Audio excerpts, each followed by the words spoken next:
Bom dia, oitavo ano A e oitavo ano B. Espero que todos estejam bem. Nossa primeira aula de língua portuguesa, terceiro capítulo, Literatura Popular em Versos do Cordel. Tá? Separa um lugarzinho aí da sua casa para você. E depois que você colocar o seu material, lembra aí, ó, do material escolar, caderno, livro, marca-texto, lápis, caneta, dicionário, e acompanha e anota tudo que você quiser, tudo, detalhadamente, para tanto você responder suas atividades. Se tiver alguma dúvida, você pode tirar na próxima aula. Não se esqueça também de uma garrafinha. Coloca uma garrafinha com água aí na lateral aí, para você não estar se levantando. Foco no seu estudo. Corra aí, pega a sua agenda. Coloca aí a data, na data correta. Terceiro capítulo, Literatura Popular em Versos do Cordel, né? As leituras que serão realizadas ao longo da nossa aula. Um pouco da história do cordel, o contexto histórico. Preconceito de Silvana Brito. Poemas de Patativa. O Cavalo que Defecava Dinheiro, de Leandro Gomes de Barro. Poética do Cordel. Iremos relatar aí um pouquinho sobre a quadra e a cestilha.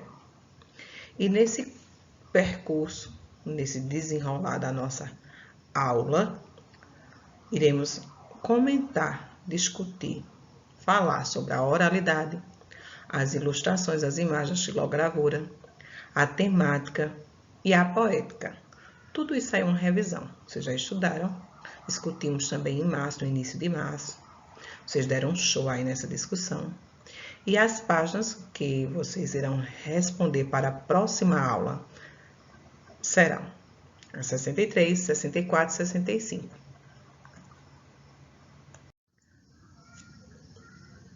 Iremos falar um pouquinho agora do contexto histórico, que essa tradição de expor os poemas em varais teve origem em Portugal e na Espanha. Para abordar histórias e situações características da região, o cordel fortaleceu o folclore e o imaginário regional. Sua impressão em grande quantidade e rapidez fez com que se popularizasse, principalmente porque sintetizava de maneira simples histórias. Hoje, a literatura de cordel é reconhecida como patrimônio cultural imaterial, existindo até uma Academia Brasileira de Literatura de Cordel. Essa arte popular foi trazida para o Brasil pelos portugueses no século XVIII, na época da colonização. Acredito que Marcílio, em suas aulas de história, já tenha relatado e comentado, discutido. E qual foi a cidade que se instalou aí nessa região no Nordeste, na região Nordeste, e se instalou-se na Bahia. E assim foi ganhando todos os demais estados nordestinos, e ali foi se desenvolvendo essa cultura belíssima. Olha aí, é verdade? Os poemas de cordel que você leu nesta unidade foram publicados em livros. No entanto, esses textos recebem o nome de cordel, porque são impressos em folhetos expostos ao público em varais. É verdade ou mito? Sim, né? Pensei um pouquinho. É verdade. O cordel é um gênero de poesia popular, de tradição oral, cujas histórias geralmente são impressas em folhetos ou em livretos. Em alguns lugares, os cordéis são vendidos em feiras livres, como é o caso da nossa cidade, e expostos em cordas. O nome cordel tem origem em Portugal e na Espanha, pois nesses países os livretos eram expostos e pendurados em barbantes. De modo semelhante, a roupas em varais. O nome cordel também passou a ser empregado aqui no Brasil, no entanto, na região Nordeste.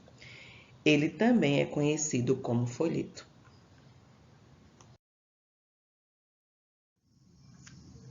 Diga não ao racismo. Iremos falar um pouquinho agora sobre a poesia de cordel Preconceito. É muito fácil de se ver, mas é difícil de aceitar. O que deve se fazer para o preconceito acabar? Ninguém é melhor que o outro. Vamos logo colaborar. Mesmo com cor de pele diferente, o próximo você deve respeitar. Diferentes são simples detalhes que devemos observar. O que se vale é o caráter. Em um mundo complicado, muitos vão lutar atrás dos seus direitos para o preconceito acabar.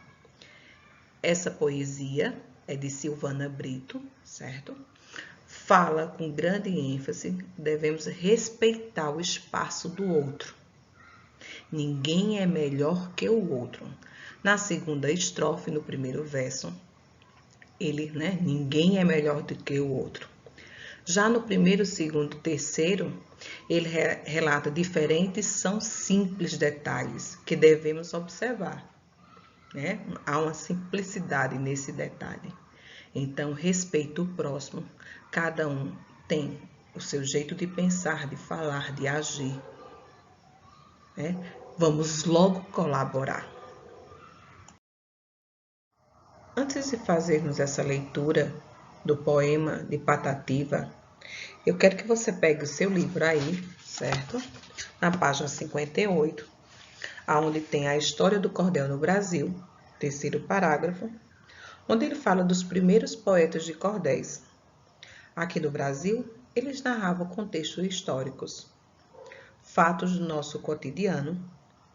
Esses versos eram recitados em praças públicas, muitas vezes acompanhado por música de instrumento como violas. E aproveitando essa palavra viola, eu lembro do repente, a cantoria de viola, que é um fenômeno literário que ressalta e lembra a literatura de cordel. É uma manifestação poética oral, conhecida também como o diálogo do improviso. Ele é tudo relatado na cantoria, improvisado. Trago para você também um pouco sobre essa temática. Que temática, certo? Nesse improviso, que temática neste poema que iremos ler de Patativa? Qual é a temática? Qual é o contexto? Fala sobre o quê? Há alguma imagem desse aí? Não tem, mas no anterior do preconceito tinha uma imagem de duas mãos, Uma mão pegando na outra, Você lembra que tinha assim, a mão lá, certo? Falando, diga não ao racismo. E essas imagens ajudam você, dar ênfase à sua interpretação, à sua compreensão, que chamamos também de xilogravura, que até discutimos em sala de aula, falamos muito e vocês deram um show aí de entendimento sobre a xilogravura. E só para lembrar, uma das principais características do cordel, que é a oralidade, a temática. Nessa temática pode ser o cangaço, pode ser um folheto jornalístico, pode ser uma fala da política, uma denúncia social, uma campanha da educação, E tem as imagens de xilogravura e tudo ressalta aí nessa ritmalidade, nessa musicalidade da oralidade. Agora, vamos dar início à nossa leitura desse poema de Patativa. Cresci entre os campos belos de minha adorada serra, compondo versos singelos, brotados da própria terra, inspirados nos meus primores, nos campos com suas flores, de variados formatos, que para mim são obras-primas, sem nunca invejar as rimas dos poetas literários. Espinho e Flor, Fortaleza, de 2001. Observa aí, por favor, qual a temática desse poema? Cresci entre os campos belos da minha adorada serra. Fala do cangaço, fala da política, denuncia algo, fala de um fato do seu cotidiano, fala da sua própria história. Dá uma pensada aí, vou dar um tempinho para vocês dar uma lida novamente. O que seria inspirado dos meus primores nos campos com suas flores, de variados formatos? Pensar em um pouquinho. Pegar aí o seu caderno e copiar essa atividade. Qual a finalidade do poema lido? Questão 2. Registra-se um traço de linguagem formal. Em qual dessas alternativas? Letra A. Compondo versos singelos. Letra B. Inspirados nos primores. Letra C. De variados formatos. Ou letra D. Que para mim são obras-primas. Minhas filhas. Outro texto de Patativa. Minhas filhas, eu vejo que são 3, e cada qual é de beleza irmã. Se eu quero Lúcia, muito quero Inês, da mesma forma que quero Miriam. Vendo a meiguice da primeira filha, vejo a segunda que me prende e encanta. A mesma estrela que reluz e brilha, se olho a terceira, vejo a mesma santa. Se cada uma com fervor venero, fico confuso sem saber das 3. Qual a mais linda e qual a mais eu quero? Se é Miriam, se é Lúcia ou se é Inês. E já velho a pensar de quando e em quando, que brevemente voltarei ao pó. Eu sou feliz e morrerei pensando que as 3 filhas que tenho é uma só. Patativa. Pega aí o seu caderno para copiar essa questão 3, com relação ao poema Minhas Filhas de Patativa. Terceira questão. Para o velho, a primeira filha se destaca pela letra A, beleza. Letra B, comportamento. Letra C, meiguice. Letra D, obediência. Ou será a letra E, inteligência? Qual a alternativa correta? Essa questão 4 é muito fácil. Acredito que vocês vão marcar assim. Copia aí, por favor, bem rapidinho. Minhas filhas. É um poema porque está organizado. Letra A. Cuidado nas casquinhas de banana. Orações e versos. B. Versos e estrofes. C. Parágrafos e estrofe. D. Períodos e parágrafos. Ou letra E. Parágrafos e verso. Essa questão fala da estrutura, da formatação.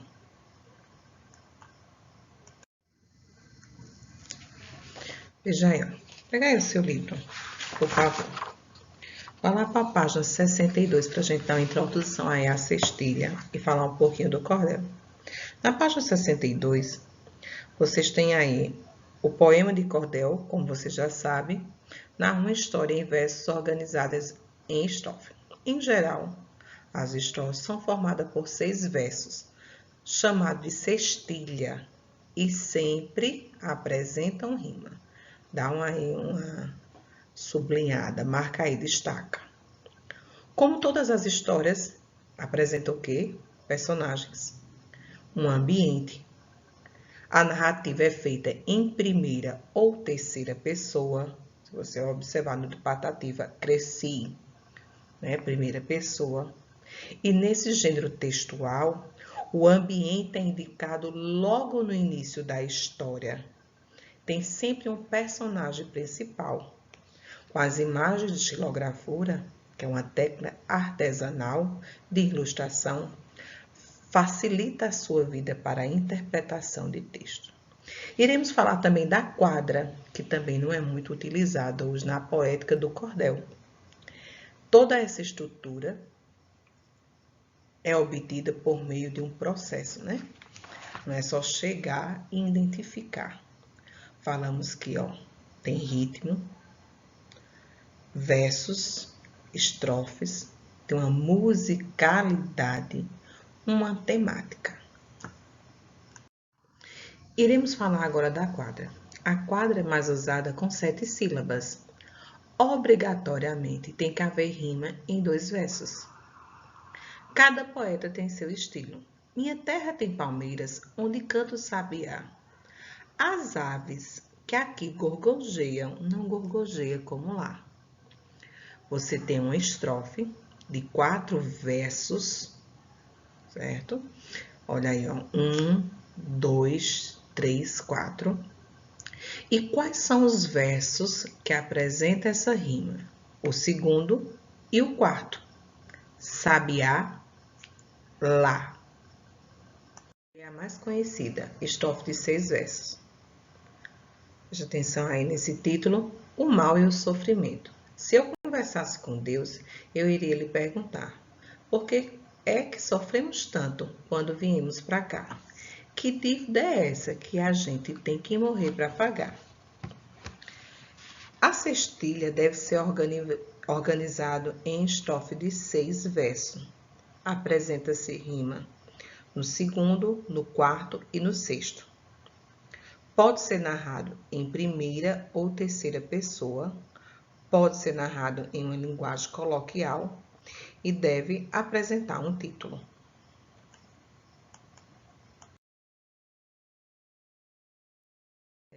Escreva aí essas questões para responder de acordo com os cordéis de Patativa.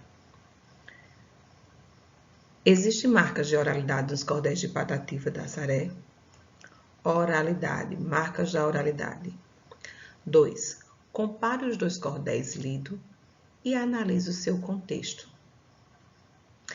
3. Onde circula geralmente os textos enquadrados no gênero cordel? 4. Qual é o objetivo de escrever um cordel? O cavalo que defeca dinheiro. Essa história é maravilhosa e engraçada e ao mesmo tempo triste. O compadre é rico, o outro pobre. Ambos são gananciosos na arte de inventar artimanhas para enriquecer. O pobre é esperto e vende ao rico um cavalo milagroso que defeca dinheiro. A drama se complica quando o compadre leva seu valiosíssima aquisição para casa. Leandro Gomes de Barro, ele escreve cordéis e foi um dos primeiros aqui no Brasil, por volta de 1890, a fazer a impressão desta arte. Lembrando aqui com meus botões, eu lembro também que Ariano Suassuna, no Alto da Compadecida, tem um gato que defeca dinheiro.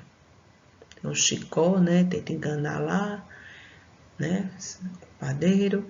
E ele diz que o gato, a esposa do padeiro, é milagroso, também defecava dinheiro.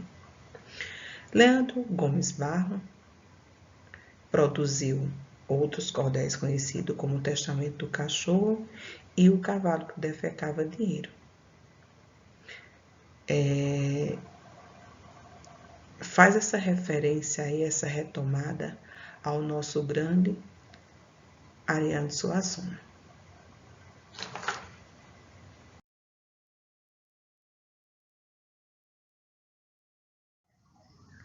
Trabalhando a língua.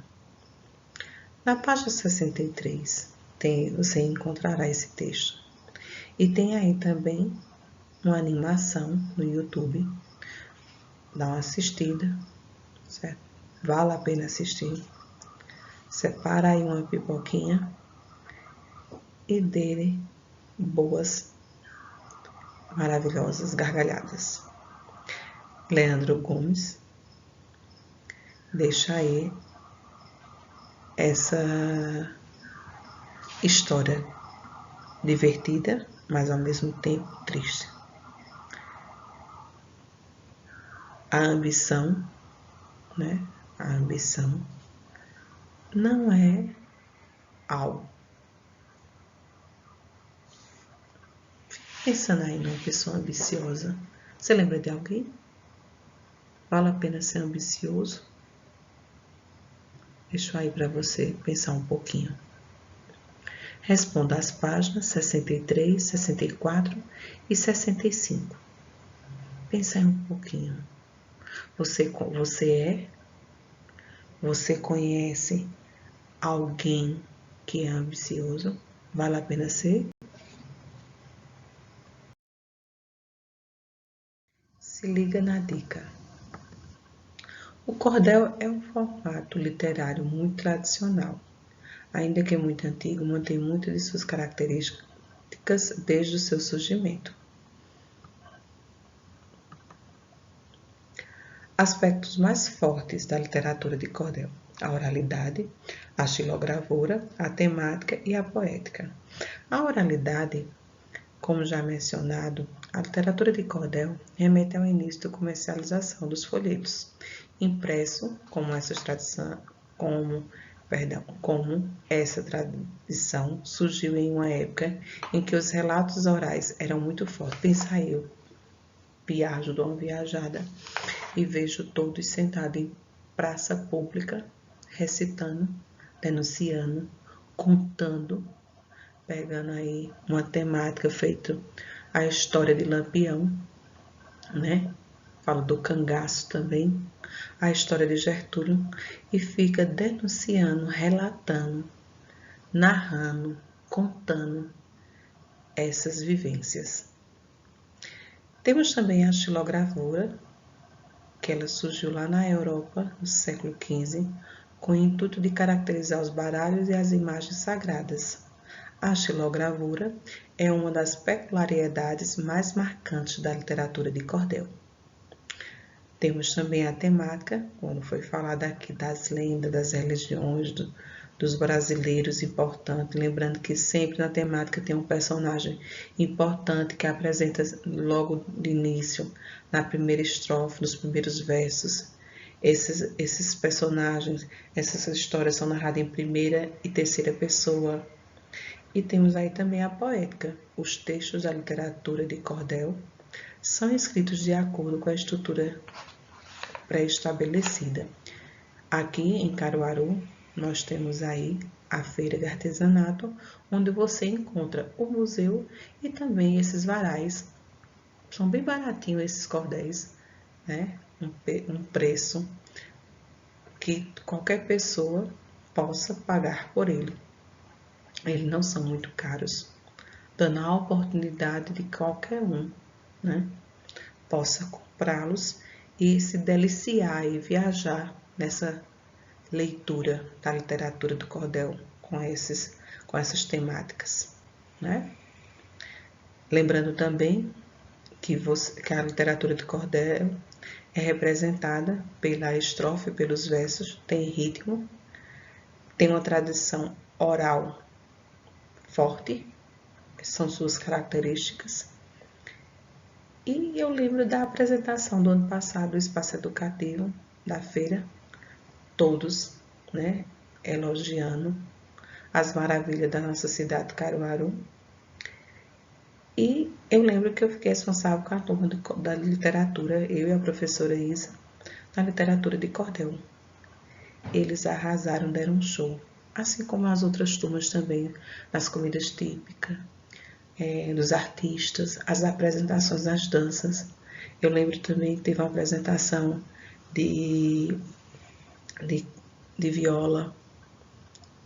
Tivemos a oportunidade de conhecer o Nildo, né?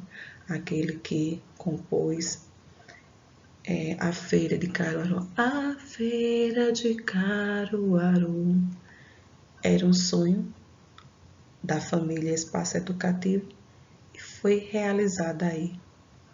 Alguns pais tiveram a oportunidade de presenciar e particularmente só elogios, né, da minha parte para todos os alunos. Meus queridos, chegamos ao fim da primeira aula. Estou com muita saudade de vocês. Espero que todos estejam bem. Lembrando que todas as nossas aulas vocês irão assistir no Portal Plural e no canal do Espaço Educativo. Dá uma curtida lá, para a gente observar quem assistiu, quem não assistiu, e ter um acompanhamento, para a gente fazer uma chamada, para ver quem realmente passou lá e assistiu. Lembre-se que a sua participação será primordial para o seu sucesso. Quem tiver alguma dúvida, anota, que na próxima aula eu entro no portal, vejo, certo? Ou até no canal e tirarei suas dúvidas, certo? Na aula posterior. Sempre será assim, se dará. As nossas correções será na próxima aula das atividades de hoje. Separa o caderno, a agenda, o dicionário, a régua nas aulas de redação. E que esse retorno seja de alegria e de muita esperança. Esperança para que tudo isso passe e que tenhamos um retorno cheio de alegria e de muito amor, e principalmente de conhecimento. Até a segunda aula.